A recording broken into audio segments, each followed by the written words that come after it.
All right, welcome to lesson 2.3.3, graphing inequalities in two variables. As usual, let's start off with our vocabulary words. So for our first vocabulary word, it's a half plane. And a half plane is the graph of a linear inequality.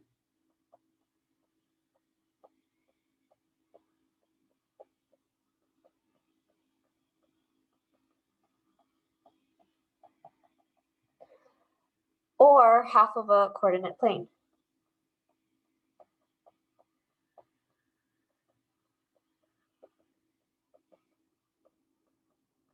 All right, and you're probably wondering, what does that even mean? A half plane is half of a coordinate plane? That doesn't really sound descriptive. So let me draw our usual x and y axis. And our usual x and y axis represents the coordinate plane. So if I have a line, I'm going to draw my line in blue. And then this line kind of divides the plane into two pieces. And then let's say I have an inequality. So I'm going to be either shading above the line or below the line. In this case, I'm just going to choose below just because. So everything underneath this line is shaded. And this line, of course, goes on forever in both directions. And everything is shaded underneath it, but not on top of it. So everything that's shaded is a half plane because I've only shaded half of my coordinate plane. So the half plane is the shaded region. It's this part. All right, and then the next thing, our next vocabulary word is boundary line. So maybe you can already kind of guess what this means, but it divides the planes into two half planes.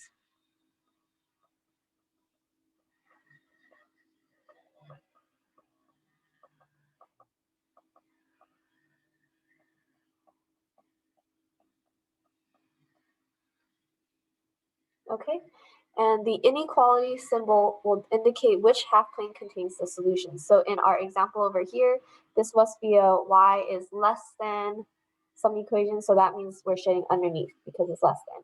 And so that shaded region is where our solutions are. But the blue line is our boundary line.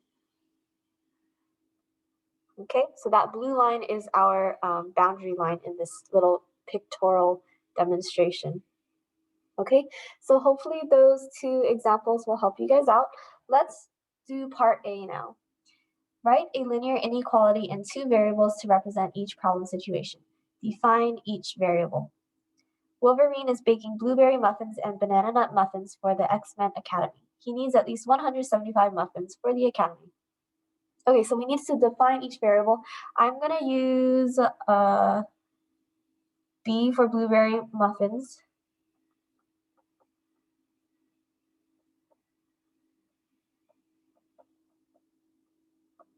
And then I'm going to use N for banana nut muffins.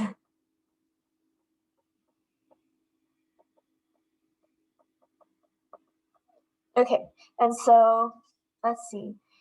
If we add together the number of blueberry muffins plus the number of banana nut muffins, we want it to be at least 175 muffins. So at least.